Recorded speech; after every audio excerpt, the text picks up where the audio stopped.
What's happening? This is Ryan Dawkins, and you're tuning in to The LOFT.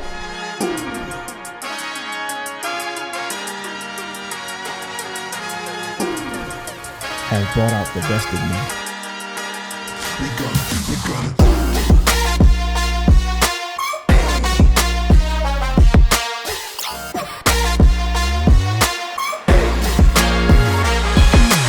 All right, ladies and gentlemen, welcome back to The LOFT. If you guys are new here, please like, comment, subscribe, and if you're not new, welcome back. Today I have a very, very special guest. If you live in the Margate area, if you live in the Philly area, if you're in nightlife at all, I have the president of CCG, ladies and gentlemen, Teddy Sourias. What's going on, brother? My man, thank you for having me, man. Of course, thanks for coming on. I appreciate it. I've been wanting to chat with you for a while. Obviously, you know, I've seen a lot of the work you've done, you know, with building up nightlife and you know, having different venues and some of the things you're working on now. But yeah, I love, for me, like, as someone who works in nightlife and someone who works in building, and I just love parties. I just feel like it's like built in me. I've done it, you know, at Temple, at college, and all that shit. So I love that stuff, and I love people who innovate. Now I feel like you're constantly innovating. You're creating new things. You're creating new experiences for people, which we talked about a lot. And I wanted to learn more about the person behind all of it. So I wanted to have you on, and I appreciate you coming on, man. Again, thank you for having me. Of course.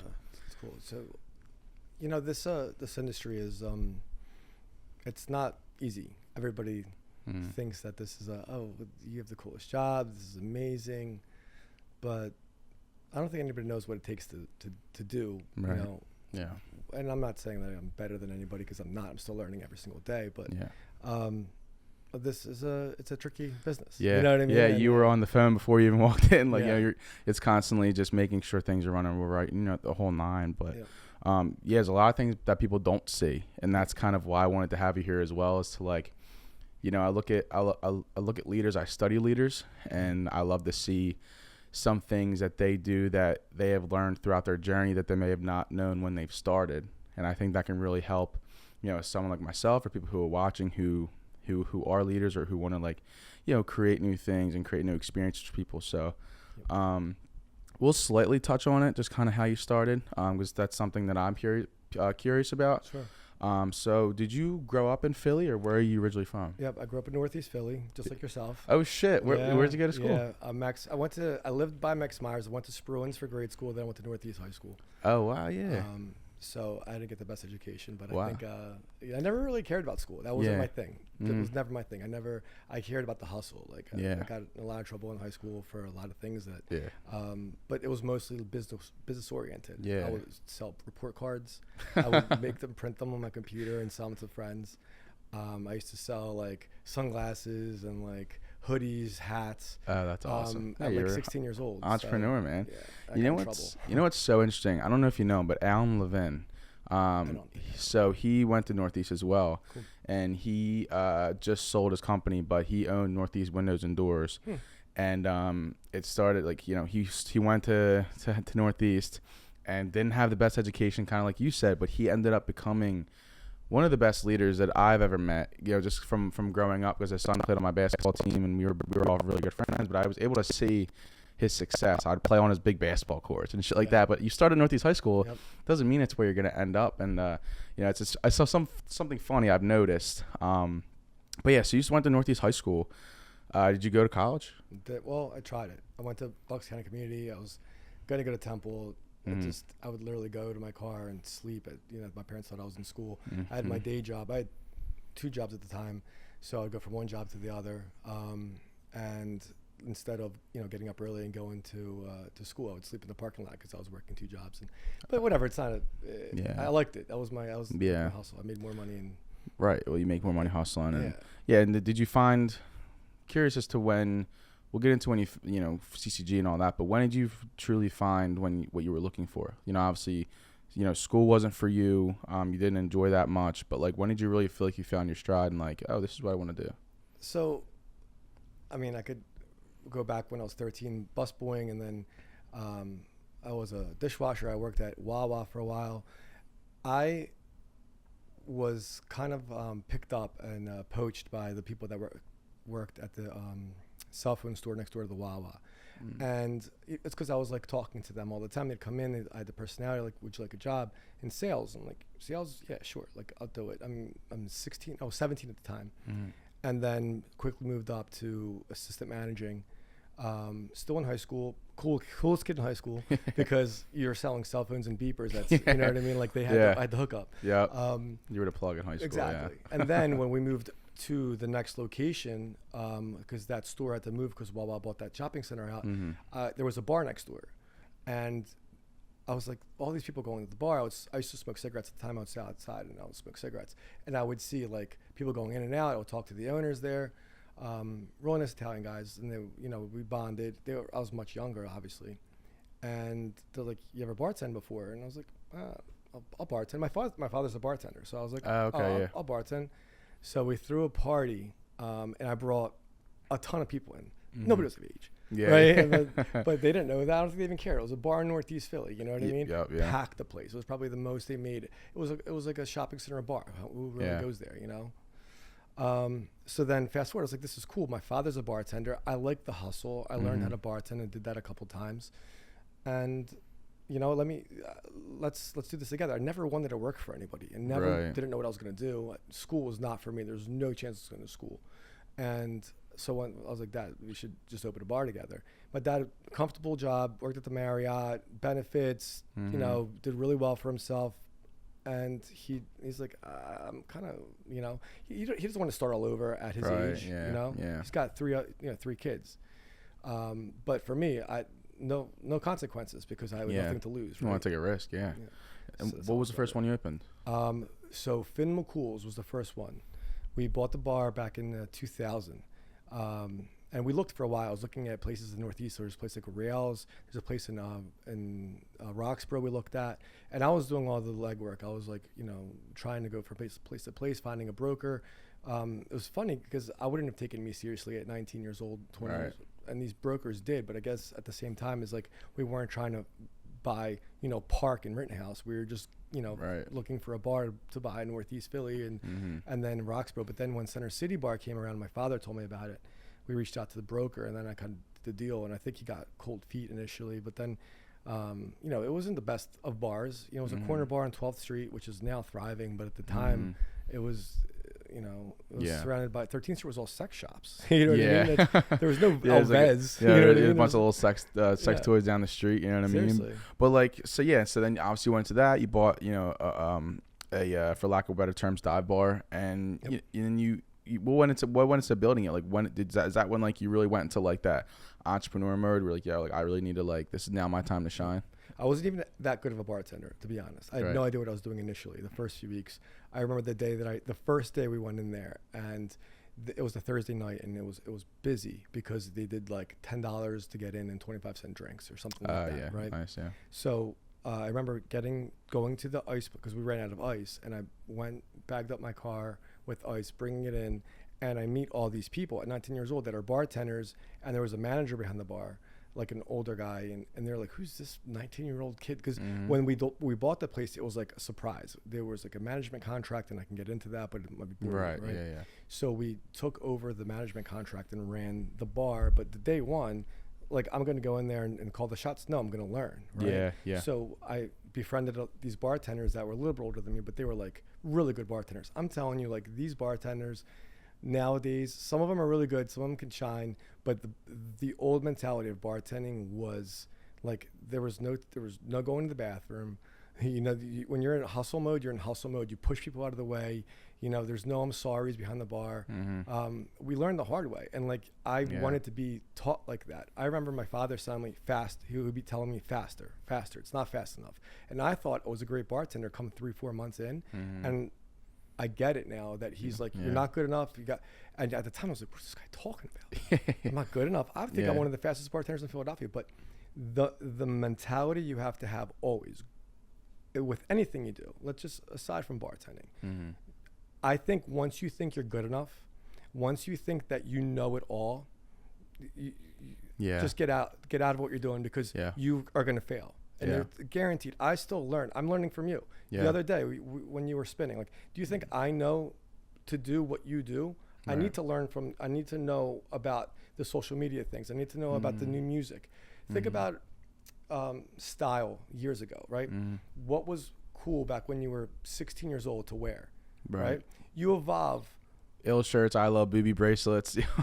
Would you wear that now? But if you never learned that the new way. So if I have the mentality of selling cocktails that were hot back then when I was bartending, and I never evolved and learning the new stuff from the new bartenders, sometimes I feel stupid. They're like, oh, you don't know how to make this cocktail? I'm like, I mean, I can make an old fashioned. Yeah. But like the new drinks. Well, no, I think that's, I kind of wanted to ask you initially, you said a lot of great things that I love to pick your brain on. So like initially when you went into it thinking I want to learn at 19 years old, was that told to you? Was someone like, yo, like did your dad say, yo, just sit back and watch? Because like I feel like anyone who gets put in that position right away, you could easily walk in, yo, my dad's the owner, I'm part owner, you know, fuck you type of shit. Like when you went in there saying I want to learn from you guys, was that taught or was that something you just knew? I think I always had a fear of failure.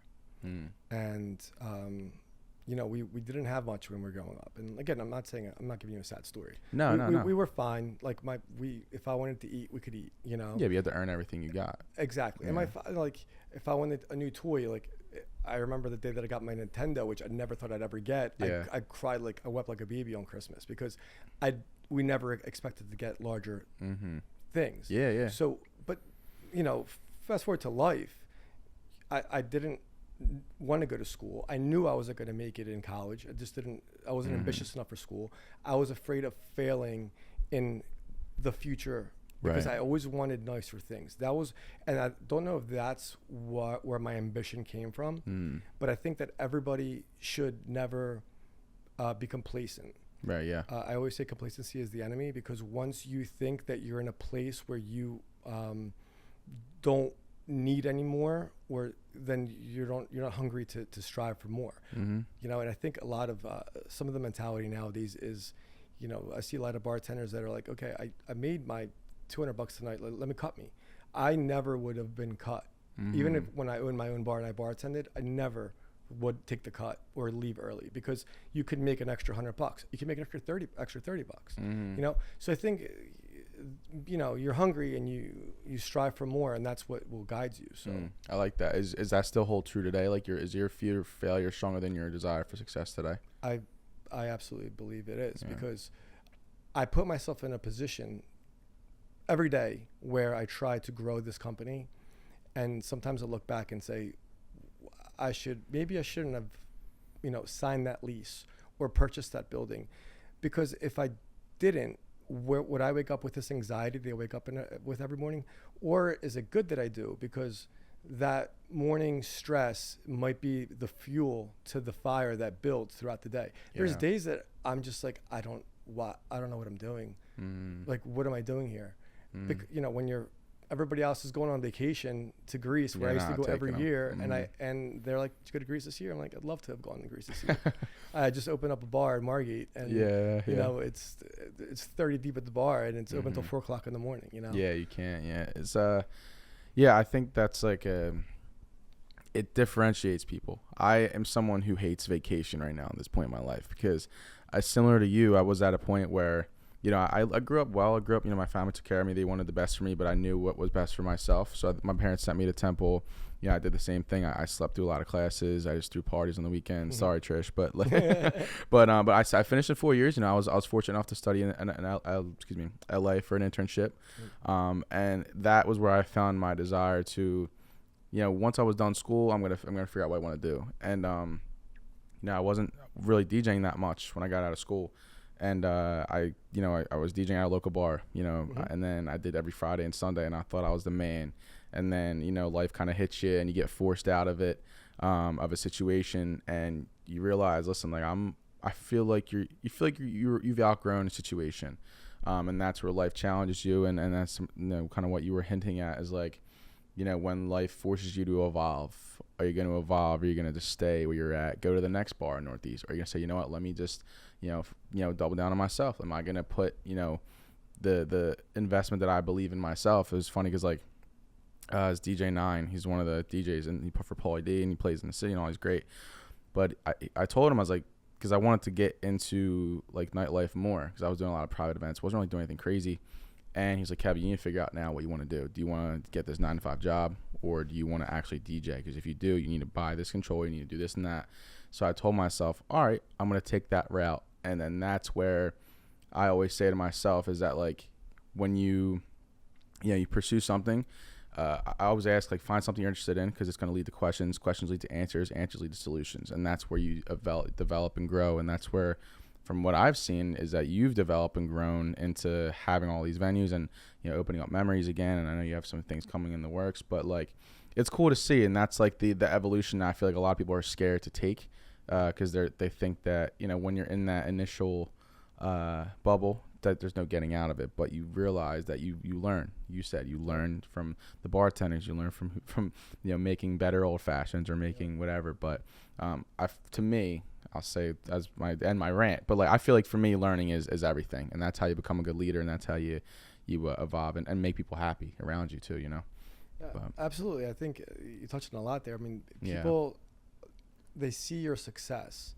and they praise you for it, but in every situation that you do, because people want to be DJs, right? They want to be known. They want to be doing the Penn State. You know what I mean? Yeah. They want to be doing, I don't know what you announced. The Connors. It'll be out. Yeah. Yeah, that's cool. Yeah. That stuff, but they don't know. Yeah. Or they don't want to do what it took to get there. Yeah, right? Exactly. Yeah, exactly. They have no idea what it takes to get there. Yeah. And, like, my son, I was kind of shitting on school earlier, but I don't shit on it at all, because I look back and I said, maybe I should have went to school. Maybe who knows how much further I could have been in my career, or it could have been less. But my son, I absolutely want him to go to school, and I don't want him to be in my business. Yeah, right. Absolutely don't. Want it's very cutthroat, and when it comes to school, like, exactly the same thing you said.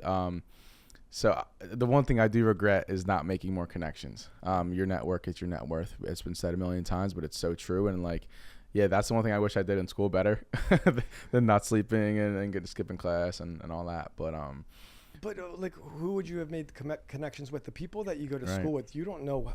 A lot of them don't do anything further than that. True. A lot of them think that degree is all they need. But sure, until you could teach, but if you never did, you can't properly succeed. Exactly. Yeah, I think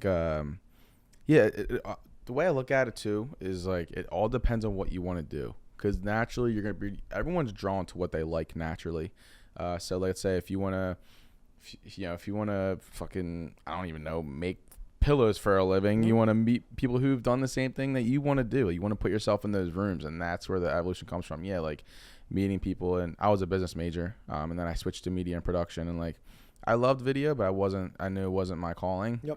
But I still learned everything I could, just now that when I picked up things along the way from that, but, like, just learning how to communicate with people and understanding the value of providing value. I think a lot of times people want to ask for things, but not, understand, hey, like, what are you providing value wise? What are you able to do for someone else first? Because that's what's going to get you far. And that's just the way I look at it, just life. It's with everything, I mean, people make a judgment on you, and, if they perceive you as being a honest person that's knowledgeable and is good at what you do, that you're good at what you do, then they'll have more a reason to trust you than if you say, here you go, I graduated this class, right? And top, honors. I don't think I wouldn't hire someone because they showed me a piece of paper. You know what I mean? And you meet so many people throughout. I think we're all made up of the people that we meet through our lives. I mean, from every walk of life. When I was bartending, there was the contractor, there was the plumber, there was the doctor, the lawyer, the guy that was digging ditches outside. I met them all. It was a regulars kind of bar, all age groups, and you learn a lot from each one of them. And I think for sure, that's what you take. Is there anyone in your life that you've met that have really held a place in your heart or in your head? Like, is there anyone along your journey? Obviously, friends and family, we can get into that, but in regards to, like, what you wanted to do in your career, is there anyone that you met that really, like, left a mark on you? You know what? I can't say that there's one specific person other than, like I said, a family member that I ever looked at and said they are where I want to be. I mean, obviously younger, you know, the guys from like the Tao group was like, oh my God, I want to own all these nightclubs and like Vegas, you know what I mean? Yeah, and like New York and Vegas and like, of course, who wouldn't? But is that reality really? Is that in the situation that I'm in Philadelphia? It's not likely that I'm gonna, you know, be opening up the hottest nightclubs in Vegas and Dubai, right? Yeah. So you know, I look at things that are attainable, and instead of looking at things that are like a dream, you know, like daydreaming is a waste of time. I think, you know, you use your energy where you can actually accomplish something that could take you and ever get to the next level. Yeah, I keep things, so the way I've been trying to look at life, because if you start, you know, if you start overthinking and thinking about the next 10 years, you kind of stress yourself out. I've learned, I used to do that all the time. I said, you know, I was 22 at the time. I said, if I'm not in LA by the time I'm 25, I failed. Like I would tell myself that every day, and it never let me live in the present. So what I've been beginning to tell myself when I moved out, I feel like when I moved here is when I started learning a lot, because you got bills, you got real shit to take care of. So like I learned that I would tell myself, like, what am I going to focus on? I'm going to focus on staying consistent for the next year. That's it. Doesn't have to mean anything to anyone else, but it means something to me. You know, I'm going to, because at the end of the day, you learn by asking questions and come up with questions, problems, solutions. And I just told myself to stay consistent, because you don't know where you're going to end up. You know what I mean? I like how you said the 10 years would stress you out. I completely understand that, because your mind starts racing. 10 years is a long time. You look at the next 2-3 years, and if you push your focus, you know, all your energy to that. The 10 years, like you said, who knows what's going to happen in 10 years? But you know, I remember when I was still bartending, and I was a buddy of mine. His name is Stevie, much older. He's probably like 55 now or something. So he worked at he owned and operated the pizza place called Pandora's on Walnut Street. Great guy, a lot in common. Friends with my father. He used to come out to the bar after work, and I would always say, Stevie, I need to open up a bar. I need to do this, I need to do that. I want to grow. I can't be behind the bar anymore. I was 24 years old. Oh, wow, yeah. And which at that time, 3 years or 4 years, I was bartending 6 shifts, 7 days. You know, that's crazy. 7 shifts, 6 days. You were already in it. Like, I was already in it. Like, I worked, you know, we still worked. I kept my first job at the cell phone store while I was bartending in the beginning, until we figured out if this is going to work. Right. So, and he's like, calm down. And I remember it was very, the way he would say things, he was very animated. And it's like, calm down, you'll figure it out. You're 23 years old. When I was 24, whatever it was. And I was like, yeah, but I need to figure this out. I have to.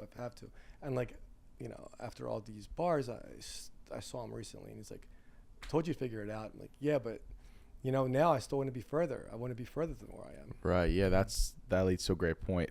Do you have that, a lot of times, once you've achieved something, it's always what's the next thing, and what's that been for you? So, you know, we walked through your journey. Obviously, you started there at Finn's, and then you grew to what you have now. And like, is there in your head, is there that what's next thing for you? Like, is that still a thing? Yeah, I mean, this industry again is a lot. So can I keep opening up bars, restaurants? I love restaurants. I love hospitality in general. I love creativity.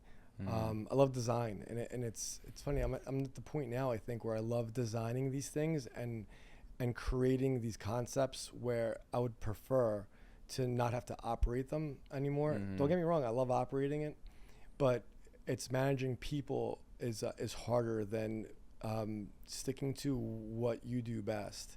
You know, because going back to the same thing, multiple personalities. You meet so many people, and having people work for you, you have to be on point. And I try to be on point, and then you have to have all the answers always.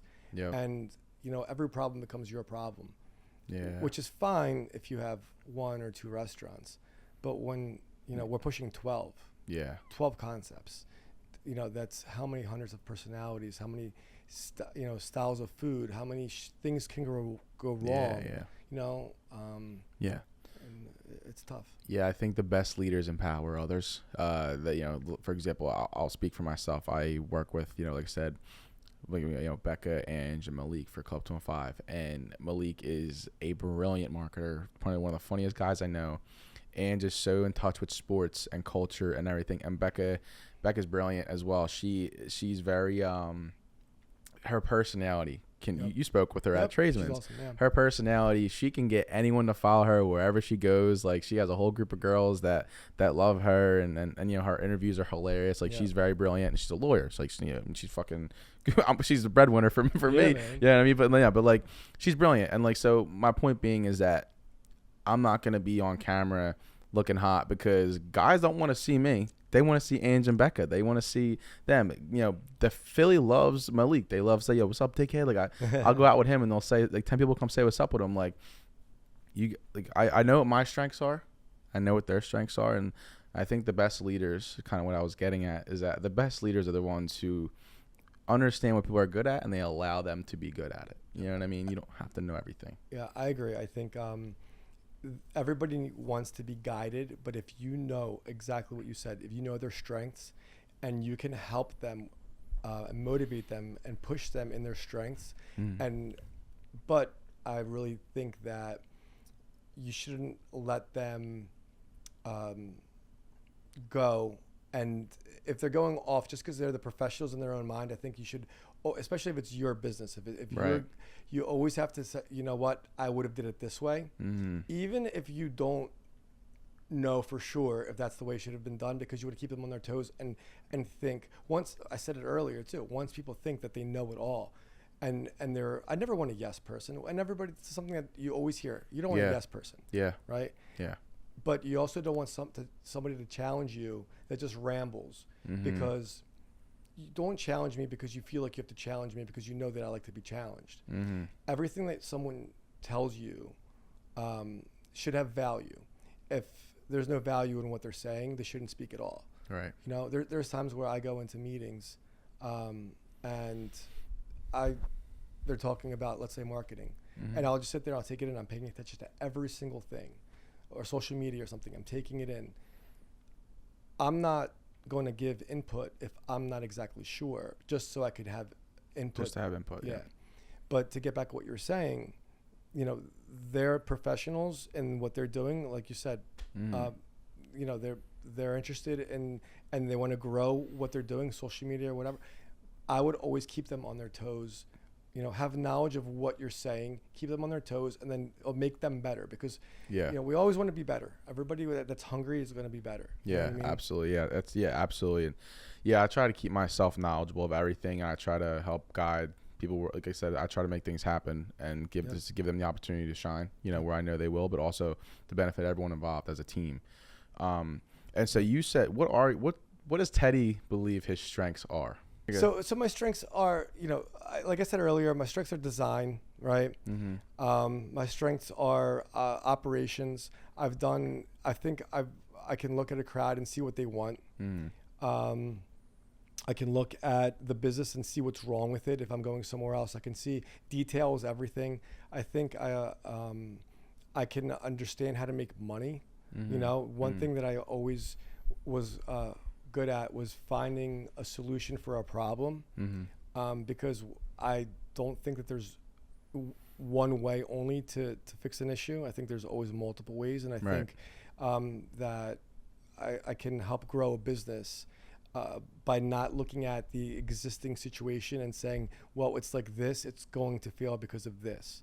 So there's reasons I'm saying that. There's businesses that I've opened, there's businesses that I've sold and had to take back over because the situation was dire after, you know, a certain operator, for instance, one specific thing that's happening right now, completely failed the business. So then, you know, I had to take that back over. So I think, you know, and I've proven it. You know, you take over a business that was doing $2 million, you get it back after 8 months and it's doing $600,000, and then you immediately turn it around and do, you know, $250,000 the next month and a half. You know, it's proven. You know what I mean? Yeah. Like, I'm not, like I said, I'm not saying that I know everything. But you have enough knowledge to where you have experience that you've built up, and that experience has been, obviously Finn's. You went from there, and then did you have that desire to keep going, or was it another opportunity that just kind of popped on your lap? At Finn McCool's. Yeah. So I was looking to buy another bar, literally 2 years in, maybe 2 years or less even. I knew I needed to do something more. I couldn't just sit there bartending. You know, I always said I'm going to be discovered one day. Somebody's going to come in here. I'm going to talk to the right regular or the right customer that's from, you know, we're in the convention center district. I'm going to meet someone that's going to like give me the opportunity to make myself $1 million one day.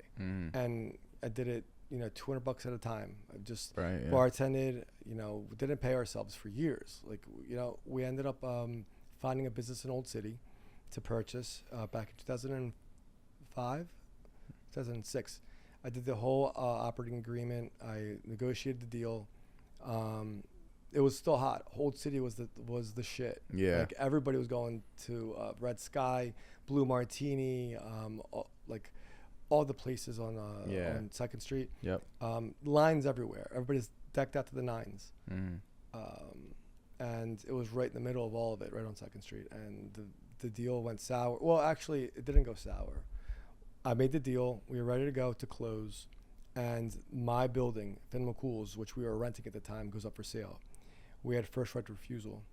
And we had like 4 years left in the lease. So if I didn't purchase that building, then it would end up being like a flower shop or something, because all these New York people were coming in.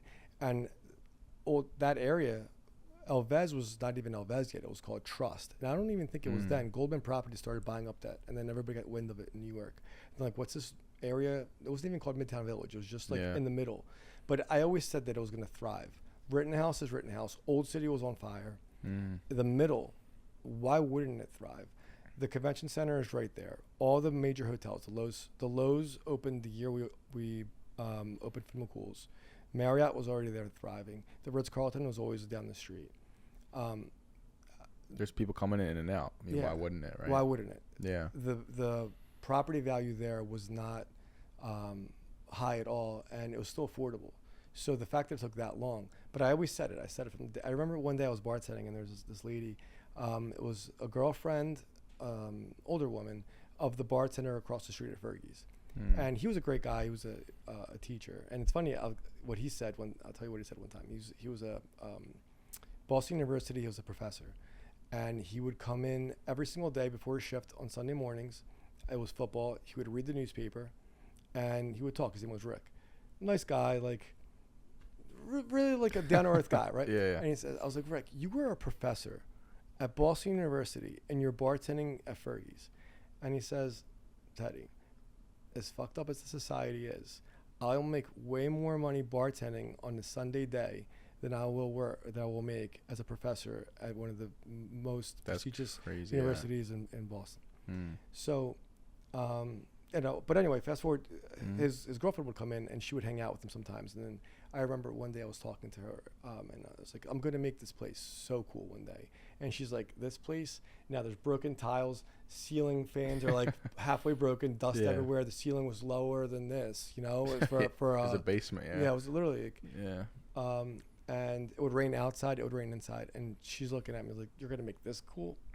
So I always remember, that stuck with me, right? So we ended up buying the building in Finn McCool's. I had to make the deal not happen, which was devastating for me, because I wanted to open up that place. It was a cool nightclub. It was beautiful inside.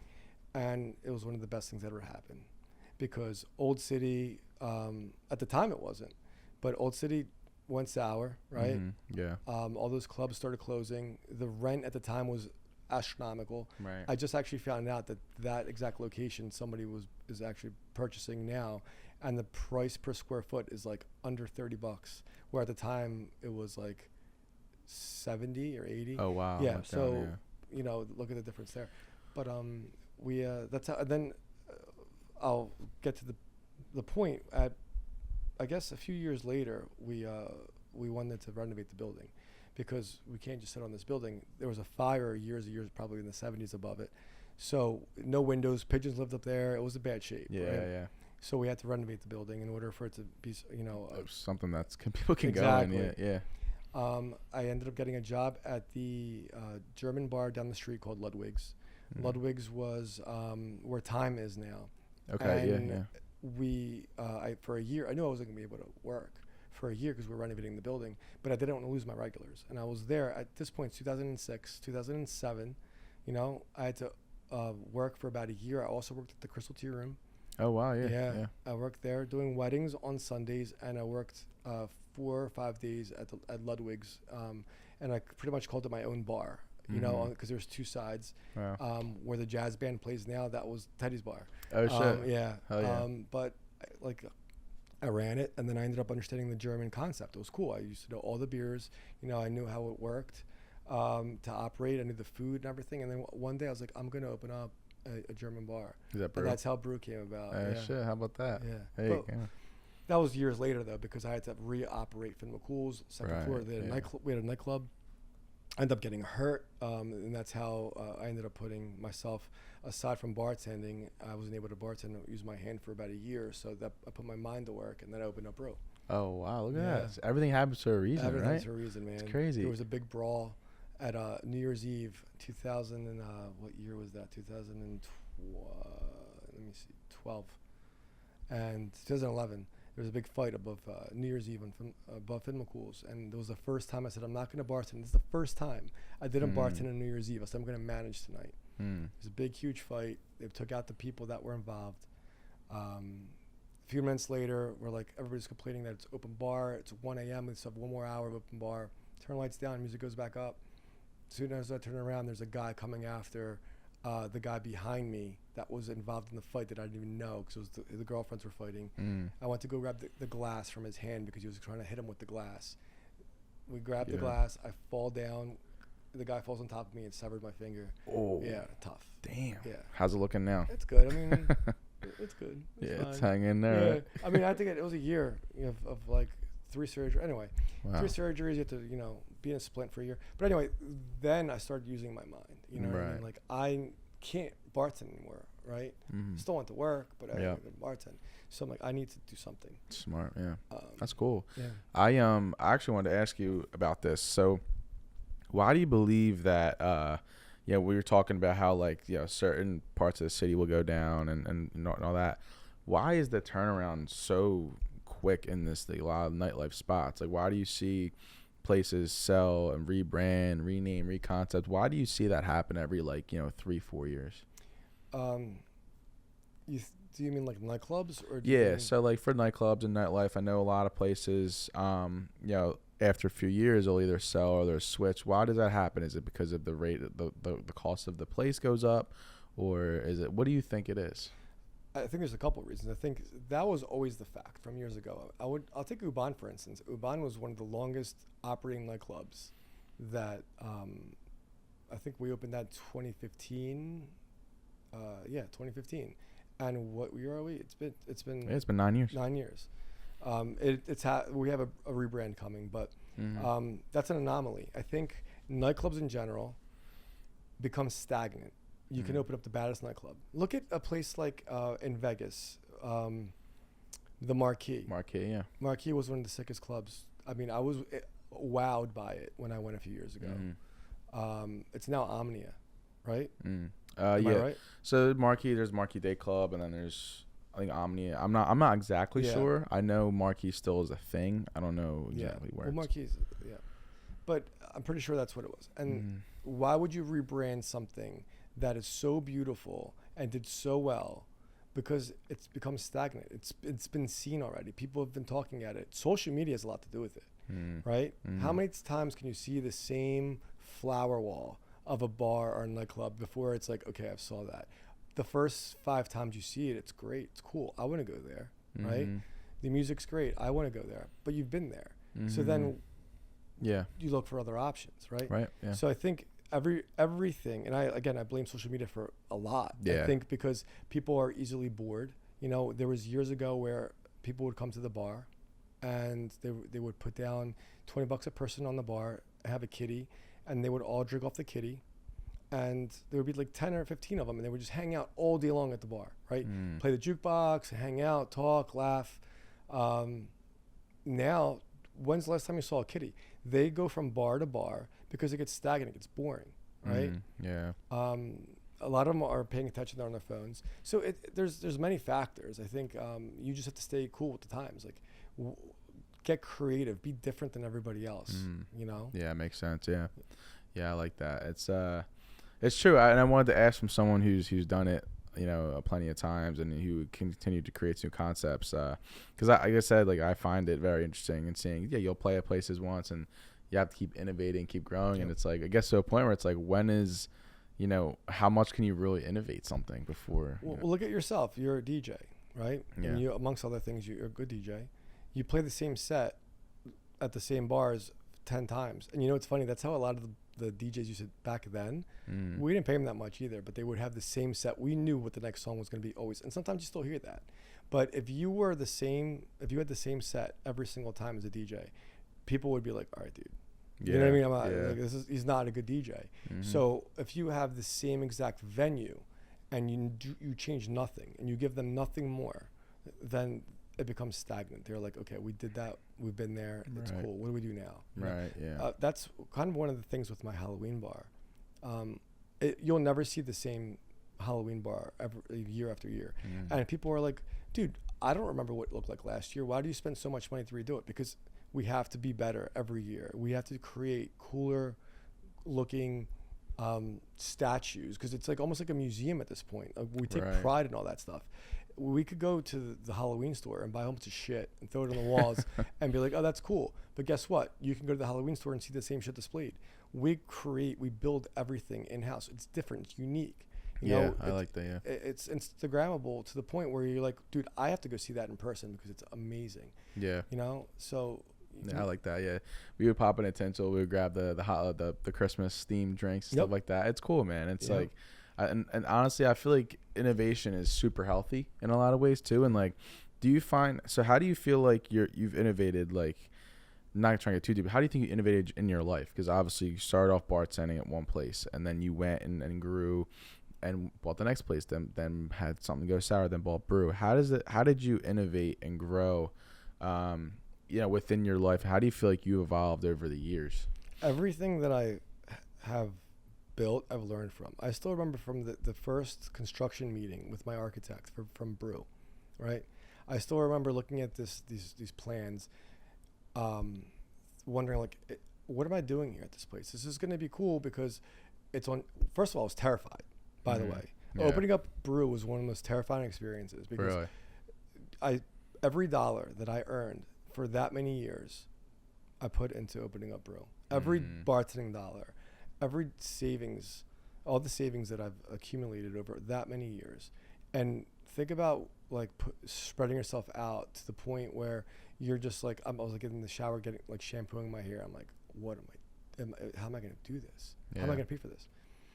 But I learned from step by step. I sat in the architectural meetings at Finn McCool's back then, before Brew existed, where I was 25 years old. And I'm talking to these architects, and they're showing me these plans, and I'm like, I don't know what the hell these guys are talking about. Yeah. But I've learned that was the first step, Right. By the way, if I could have taken back the design that many years ago, I know exactly what I would have done differently. So you learn from your mistakes, right? I think that's something that's so powerful, and I think people don't really understand how important it is to fail. And I think you hear that a lot, but I think failure is the most important thing in your life. Yeah, it's an important lesson. Yeah. And I don't think it was a failure. I think the design was, for instance, that time was off, but I learned more. So Brew, I see all my mistakes from Brew, and then I see all the mistakes from the next place, and then you're like, oh wow, I did this. And now if I do this, it's going to be better. It's going to be, set up better. It's going to be, the bartenders can make more money because it's it's set up differently. But everything that I do, it's all thought out. We just push to be better in every situation. I think that's the only way you could. I like that. Yeah, and like taking the risk too. Like how terrifying was that? Like knowing that the last of your savings is going into opening a new spot, and this place has to succeed. Like, how does that change a person? Because I know it's a huge risk. And what made you like pull the trigger on taking that and deciding to do that? Because I know that could, like I said, that could easily have not happened. You could have played it safe, but instead you didn't, and it paid off. I want to know. I always knew that I couldn't be behind that bar anymore. I love it. Don't get me wrong. I would never knock a bartender. My father was bartending still, up until 50 or so. but I knew that I couldn't do it. I was behind that bar. It was so repetitive. It was so, my mind would go like and it, you know, I had expectations much higher than that, you know. Yeah. And I love to create, and so I think that was what guided me over the fear of not being able to make that place succeed. I didn't know Chestnut Street was a shithole. Yeah. Chestnut Street was Macy's, and like that whole block where I am, there was not one single business operating other than Macy's across the street. That's crazy. I feel like it's Not in such one. a great location, no? At the time, this was 2012. You know Right, what I mean? yeah.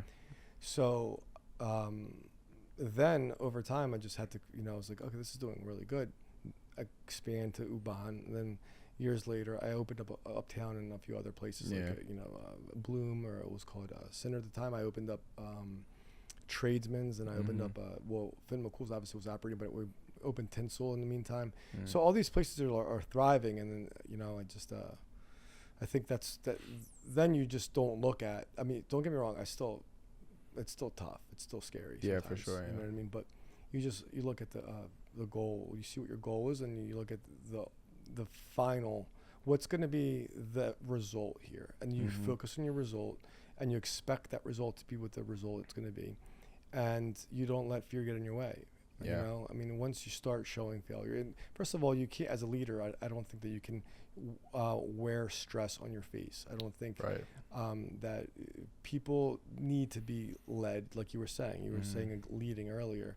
People want to be guided, right? Yeah. So if you give them the push to be better, they will be better. And if you don't lead by example, then they're not going to be able to do that. Yeah, and they look to you. They're always going to look to you for the answers, whether or not you know them. You can at least give the input that you feel like you know over the years you've accumulated. And Yep, absolutely. the one thing that I've been like learning as well is like when you're, you know, for me as a DJ, like my first thing I do is I like to go shake hands with people who work there, make sure that everyone, you know, has a song they want to hear, you know, try to make sure everyone feel comfortable. And the one thing I've learned about all these places, you can make the best concept in the world, but if the people don't match the concept, if the people aren't excited, make the person that's there excited, I think that's where you're really going to see the extra push. You know, a lot of times places are a culture, you know, in a specific period of time. Like Friday night at Tradesman's for the Eagles game was fucking incredible. Was amazing, Everybody was on point. Everyone was having fun. Yeah. We had the giant cheesesteak going out. We had the girls giving out cheesesteaks. Like, everybody was just so happy to be there, and I feel like it made everyone else happy. And, but, you know, I fucking should be here. I belong here, and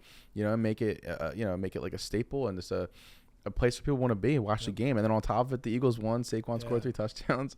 But yeah, it's the people, man. Remember when I turned to you during the game, and I think it was the contest, and it was, people were having a blast. People were like watching, recording it. Everyone's dancing on top of like the bar, and like I turned to you. I was like, you know what, Kev, good job.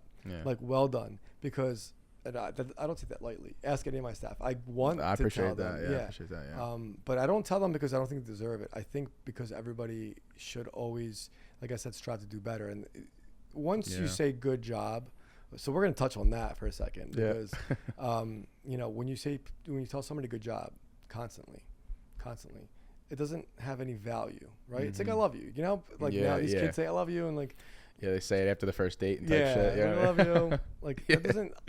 I don't say it. Yeah. You know. Right. Yeah. I even like say it to my kids not that often, because again, there's no value to it if you're always saying it. Yep. Like, you know, tell your kids they love you. I mean, you love them.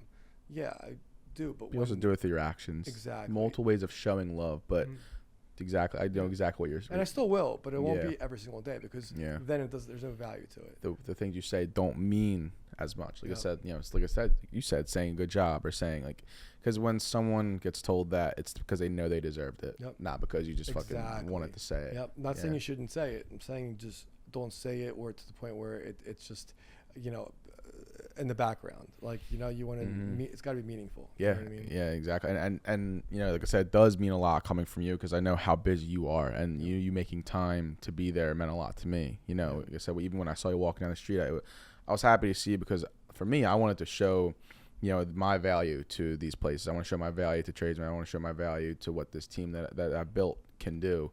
And you know, and stuff like that. And you did, and they were talking about it for a while. And I know Grace, social media director. She's like raving about this thing. She's like, what do you think? Great idea. I was like, we should do it. We absolutely should do it. Yeah, she's great. Yeah.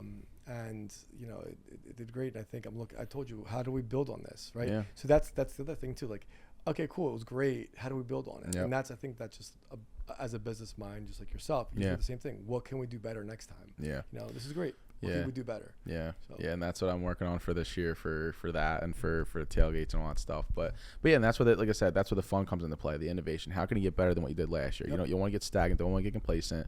And how can you make sure that people are having their phones out to record? How can you create moments like that? You know, that's what it's all about. The moments, you know, anyone will go into a bar and grab an ultra, but how did you feel grabbing an ultra at Tradesman's? How did you feel grabbing an ultra at this place at this specific day? Yep. That's how you gotta look at everything. But I tell my staff that all the time. I'm like, what would make me want to go there, right? To my own place. So put yourself in the consumer's shoes, right? Why would I want to go to Tradesman's if I can go to any other sports bar in the city, right? So you're not going to go there to just hang out because you think that's a sports bar in Philadelphia and I want to go watch the game. No, you want to go there for a reason, right? So let's give them a reason to come.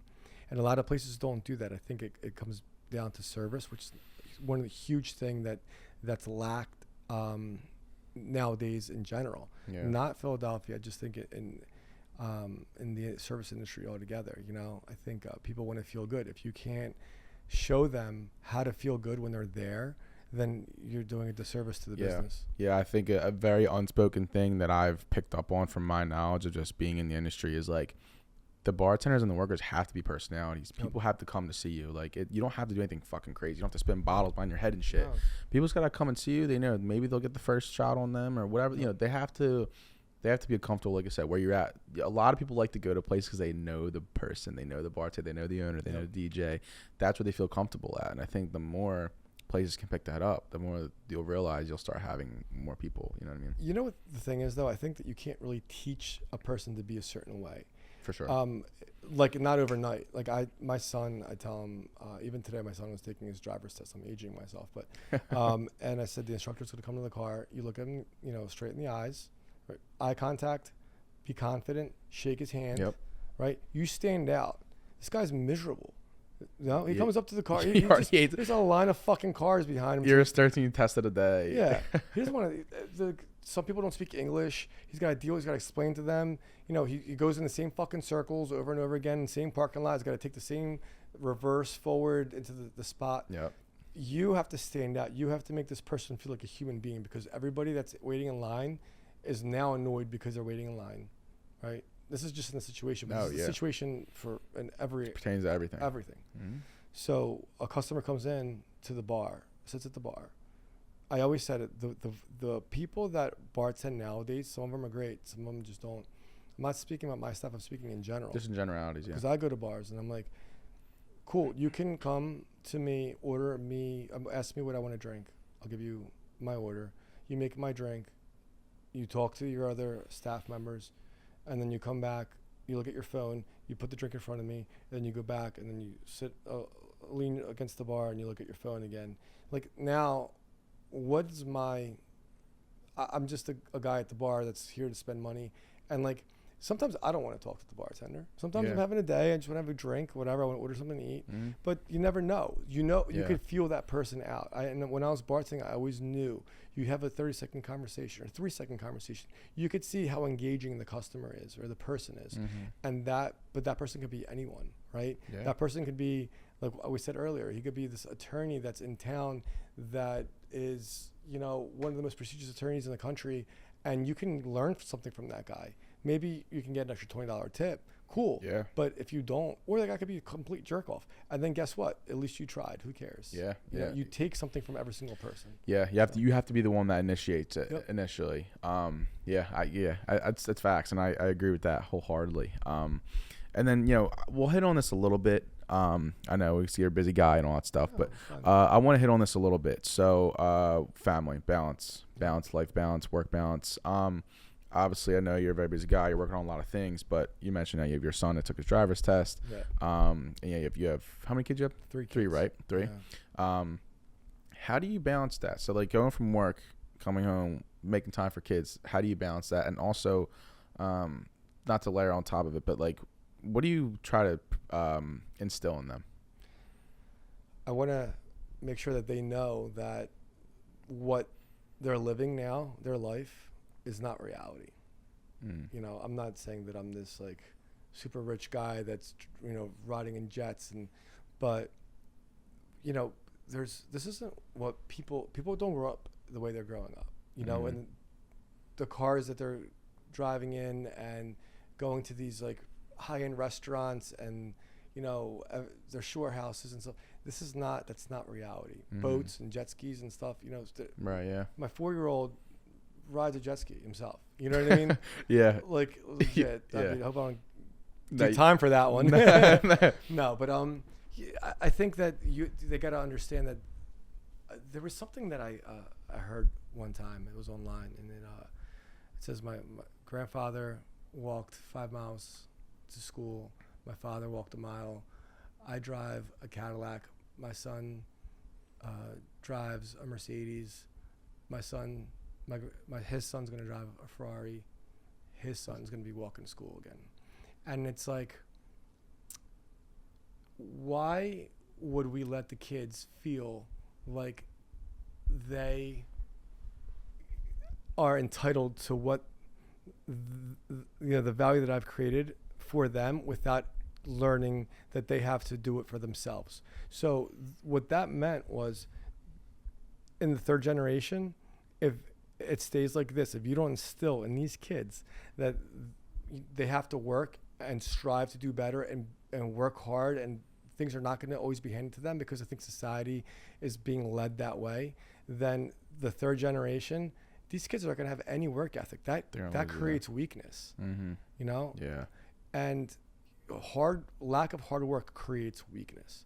If you don't struggle, there's no way you're gonna, unless you inherit a ton of money, and even then you're gonna fuck it up. Yeah. You have to struggle. Like you have to, and we touched on this earlier, a little bit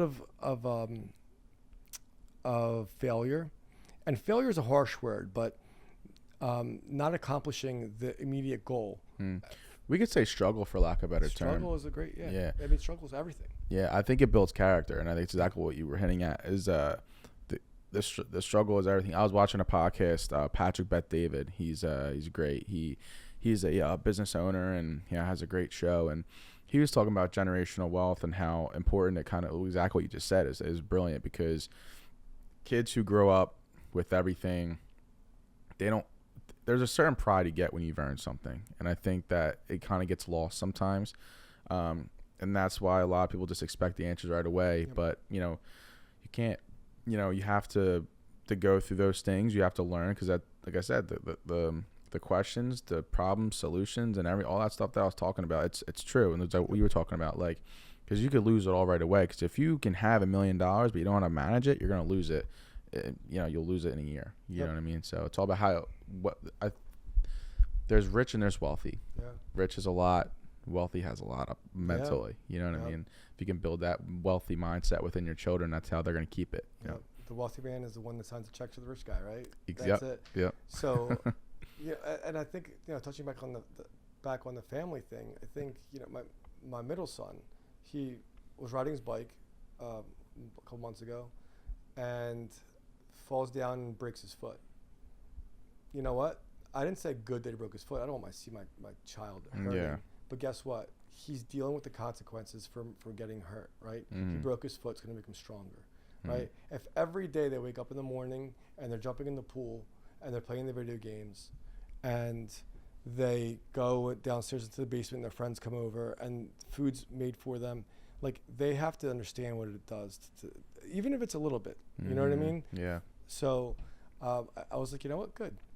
He broke his foot. Guess what? Next time he won't do that shit. He'll ride his bike. He'll pay attention. Yep. And then guess what? Now every day is a little bit harder for him. It sucks at the summertime, but it is what it is. That is life. Yeah, and that'll be the ultimate price they pay, is if they never have to go through that stuff. Yeah. They never have to learn. That's like, when I have kids, that's how I'm going to try to perceive it, as them learning. Obviously, there's things you don't want your kids to ever go through, but like certain situations like that where it takes a cast and takes a few weeks, whatever. But yeah, you always want your kid to be challenged and to to learn what you've learned, because you've been through a lot of shit. Yeah, man. You know what I mean? Yeah, I mean, there's people that have been worse than me, obviously, you know, and like I said, there's who knows what's to come, but Yeah. you know, I just keep growing. Yeah, I just don't think that things that should ever be taken away from someone who's worked hard to earn them. You know, it's you can't. People can't look at you and be like, oh, well, he has all this. Yeah, well, how the fuck do you think he got it? Yeah, You know what I mean? Like, you started off with one spot, you got curious, you learned, and then you went and did other bars, and there's things you learned in between that, and I'm sure you've helped a lot of people in between that too. And you know, it's all a balance. But yeah, it was one of my employees actually years ago. I think it was to my mom. I think he says to her, we were busy, we were packed, and it was like a festival outdoors, and he's like, you see all these people out here? They're all. Oh, you know what? It was a Christmas party, and there was about 300 or 400 of our employees, and he says to her, all these people are here and live their everyday lives because you gave them the opportunity for a job. And like, that made me feel so good, because it's like, you know what, there are 400 plus people here, every one of them has a job. What I did to get here, nobody knows, right? I know, not to say that it was horrible, a lot of it was tough, but now if I can give these people the opportunity to do it themselves, how cool is that? That's a reward in itself. Yeah. You know what I mean? Yeah, at that, like that in itself makes it worth it. Yeah. You know, that's a really cool way to look at it. Yeah, I think I don't know, to me at least, when you are blessed with great things in your life, and you're blessed that you're able to have children who you can take care of, you know, you have businesses that are doing well, it's like one of those things where like it humbles you as a human being to where you look at these people who are regular human beings, they live their lives, but yeah, you the few moves you made, those few times where you were uncertain if you were going to be able to, you know, make rent or make you know, be able to, your savings were going to work to go towards a bar, like you were able to create these opportunities. And then you instill in these people, hey, what are you going to do with that opportunity? Yeah. You know what I mean? And then I love to see people further their career because of me, you know? Yeah. If somebody leaves me to go open up a restaurant, which has happened before, I think it was one of my chefs, he opened a Mexican restaurant. Whether he took the recipes or not, I love the fact that he took that upon himself. He learned however many years he was with us. You know, how can I shit on a guy like that? Right. I love that. You know, I went to the restaurant and made sure that I can, like, you know, buy, you know, have dinner there too. Just because, like, thank you for all you've done for me, and now I want you to do all for yourself. Yeah, you're able to support each other. Yeah. So let me ask this, Teddy. What's you know, what are you looking forward to in the next few years? What are some things that you comfortable talking about that, you know, you're excited about in your journey as, you know, an entrepreneur? You know, obviously having these places now and building up these businesses. What are you looking forward to? What are you excited about? What's Teddy looking up to? I think real estate and development has always been something that I've been excited for. I started doing that a few years ago. Bought a few buildings and put bars in them, but but there's some cool concepts and that we've created within them, and there's something I have under my sleeve that's going to be cool and creative that nobody that I know has done before. Will I keep opening up nightclubs? I love it, my passion, but again, I'm not getting any younger. Yeah. 4 a.m. is later and later as you get older. But I look at this business, and you know, it's been 20 plus years that I've been doing it. Like I said, I started when I was in my teens for myself. Yeah, 19. Yeah. Yeah, and like, I don't know how much energy I have to do the same stuff over, even though I'll never not do it. I'll always be somehow involved in it. Ideally, you know, we move on to something that's less operations, but real estate is my ultimate goal. And nice. You know, I love real estate. I love to build shit. You know what I mean? Like handy, you know. Yeah. So that's a plus, and I think when you don't see things, when you get up in the morning and it's not a job, like right now, I don't know if what I do is a job. I know that some of the stuff that I do stresses me out, but I don't. The sense of urgency has to always be inside you to create, but at the same time as you don't want to have the anxiety of having to create in a certain amount of time. And that's why I like development, because you can buy a building and you could say, okay, I'm going to build this in about a year and a half. Cool. Then you build it, you have somebody lease it out for you. If you want to manage it, you can, but now you created something and it continues and it lives. Yeah. If you build a restaurant, you do the same thing, but then you have to worry about your food cost. You have to worry about your entertainment. You have to worry about a slip and fall, what you do with the property. But, you know, there's the security. There's just so many moving parts. Yeah. I just want to open up a whole bunch of buildings, you know, I mean, develop buildings and then let them run themselves. Yeah. Legacy is a word that I take from that. Yeah. Legacy. And how do you want your legacy to be remembered, with whether it's your businesses or whether it's who you are as a person? Yeah, I mean, I think that business, nobody wants to be the richest man in the graveyard. Who gives a shit what I've created as a business, right? Yeah, yeah. I mean, I care now. I do. I love it. Everything I've done. My kids, do they see it as cool, or do they see it as like, you know, they can live their everyday lives because of it? But I think when this is gonna get deep, but yeah. When you're on your deathbed, right? How many people on their deathbed do you think say, "Hey, go get me my portfolio. Let me see all the bars that I built. Let me see all the restaurants that I've designed and built. Let me see how much. Get me my bank statements. Oh, do I have a Ferrari in the driveway? Cool. You know what you want? Bring me my kids. Bring me my family, my wife, you know, who's alive, my nieces, my nephews. I want to see you. I want to talk to you. You know, did I do good by you? You know, that's what all we have. If we don't have, if we didn't create something good in our lives, so your legacy is who you are, then what are we doing, right? Money is just there as, I think, a test. I mean, again, we can get deep. I mean, I just think that we're being tested by it, right? Yeah, we're in the loft, baby. We can get deep as we want. Yeah, man. You know, I think that, like, buying nice things means nothing. You might have the coolest, like we said earlier, the coolest jumpsuit or hat or whatever when you were 16. The people that were with you then that aren't your family, that were your friends, that thought you were cool back then, you might not even talk to anymore. And guess what? What did you take from that other than learning experiences, right? But I mean, ultimately, like, we're all human beings, and we have to have the people that we care about and treat them good, and always, you know, not only my family, but like even my employees throughout the years. I really hope that one day, you know, the youngest ones are like, you know, I learned something from that guy. But and now I own my own mechanic shop. But guess what? You know, he taught me that if I'm good at everything that I do, that I can get better, and then I could put people in place to run the shop for me. Now I own it because I learned one little thing from him. You know, it's not, guess what, he had a badass car that I could fix it. No, I think it's like, you know, what did he do for me? Yeah, exactly. And that's 100% like facts. And I'm going to piggyback off of that, because you think of it too, like, once you've acquired certain things, you always want the next thing, right? So that Ferrari doesn't fucking matter, because guess what? There's gonna be the next model, then the next model. That's life. I know. And you know, the impressions you can make on people, and having, let's say, one of your first hires be there on your deathbed to come see you, and the impressions you make, and it kind of leads to like a deeper question as well, is like, yeah, we don't really leave with anything, right? We don't leave with anything that's here, not even our bodies. It's like, it makes you think like, why are we here?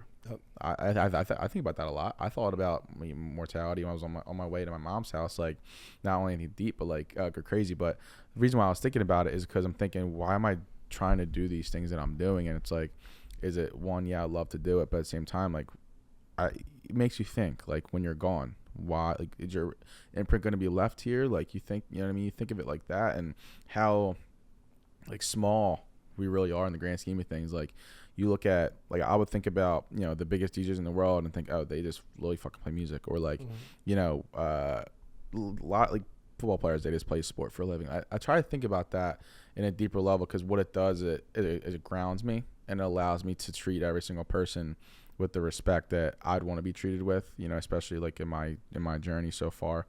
But yeah, that's a great point that you mentioned, the impressions on people. Yeah, I like what you said, because I think what people don't realize, especially, on their day to day, is how they make other people feel, right?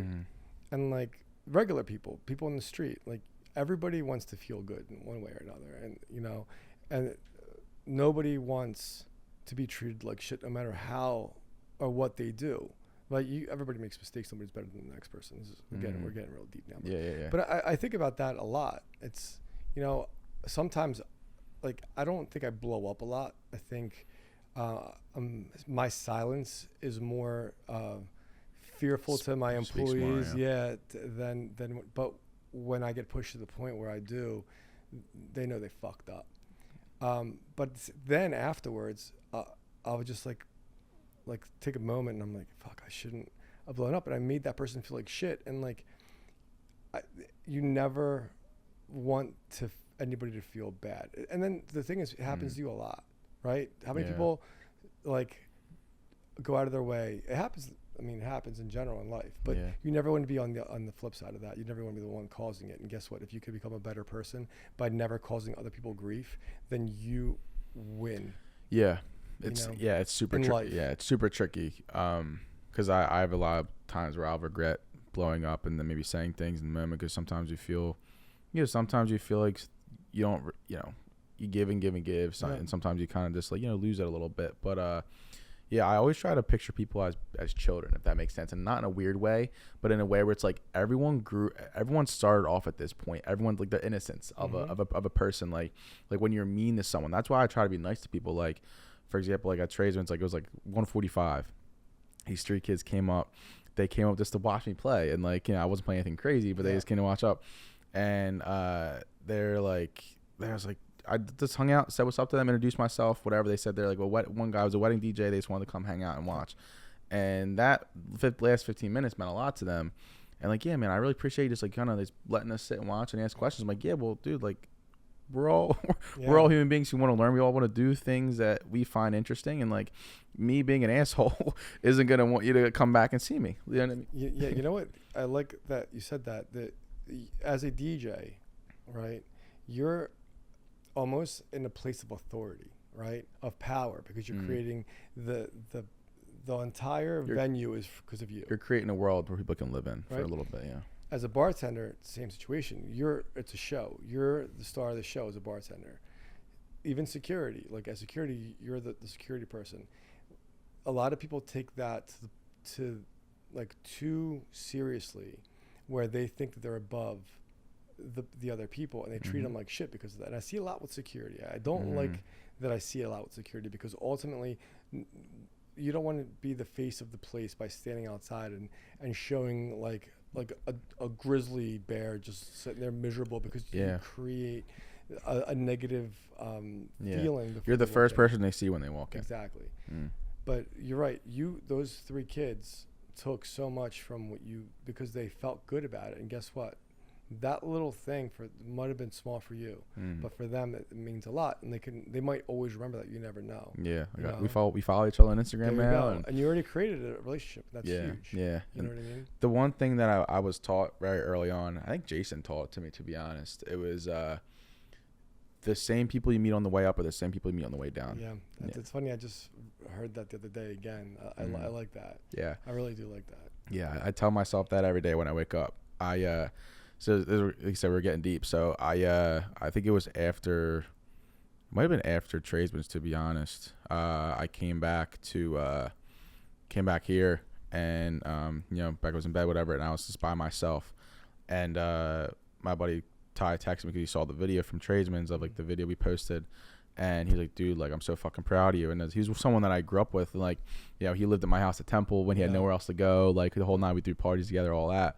But he texted me and said, dude, like, you're just, like, so proud of you. Because he was there when I was DJing at dive bars, DJing off a laptop. Like, you know what I mean? Like, not knowing shit about anything. And kind of, like, broke down a little bit because throughout this week, I was, like, very fortunate that I'm able to do what I love for a living. I'm able to provide for my roommates, my girl, and my dog and cats. Things that I would never expected of myself before. And I was like, hey, dude, like, it's crazy how like these things are happening, and you know, when you're like upset about, like I got the call yesterday that I was meeting McGregor, like all this shit. That's so awesome. And I was like, dude, you know what it made me realize is that how important it is to have these people like you by my side, because you don't. How many times do people thank you realistically? Not a lot, probably, right? Like a lot of times people overlook the things you may have done for them. It's a thankless job, and It is such a thankless job. yeah, and it just made me realize and put things in perspective that, like, you know, the people that you meet up on the people that I brought up with me are the same people that are congratulating me when these things are happening that you need the most. You know what I mean?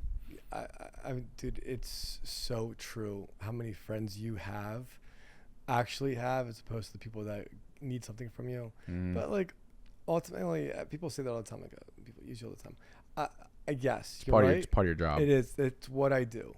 Just like if I were to go out to Nashville and if I could find the hookup somewhere, I'll never see that person again. But if I have a connection somehow, I'm going to use that person too, so I can, Yeah. I sometimes it's a little bold, and Yeah. I get it, but I'm benefiting too. Their customers. Yeah. I think it's- we need to turn your brain off a little bit. The way I look at stuff like that is when you turn your brain off to it, right? Yeah. You're in the industry, they're in the industry. At the end of the day, they're providing value to you. There's going to come a day where they come to Philly and you provide value for them. Yep. It's all about value, and that's it. And then the personal relationship can be built from the value that guys are creating for each other. I absolutely agree with you. And like you said, people don't see it that way when they're doing it a lot. They just want to, have a good experience. So if I can be quote unquote used in a situation where they're my customers and they like and they have a good time, I'm fine with it. Like Yeah, it all comes back. cool. It all comes back at the end of the day. Just don't take advantage of me. Right. You know what I mean? Well, Then that's Yeah.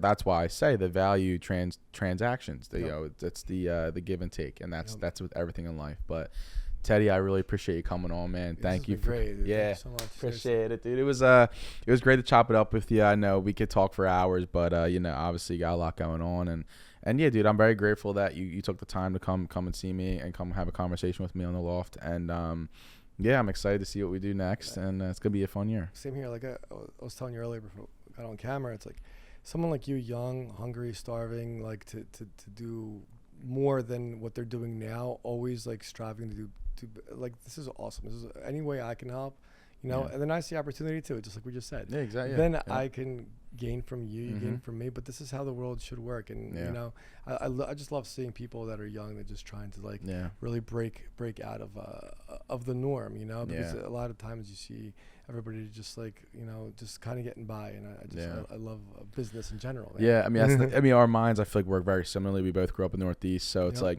you want to get out of that bubble that you started in. I get kids that talk shit on me all the time. I literally, like, after Thursday, I've had on, and this is like an inner clock, so people who talk shit probably don't listen this long, but I've had like an inner clock on my head where like I used to be I'm still a fantasy punishment, so people will like share my schedule on their stories. It's a dick eat. But like, I had your favorite fucking Eagles player on my podcast. I'm about to beat your favorite fucking UFC fighter.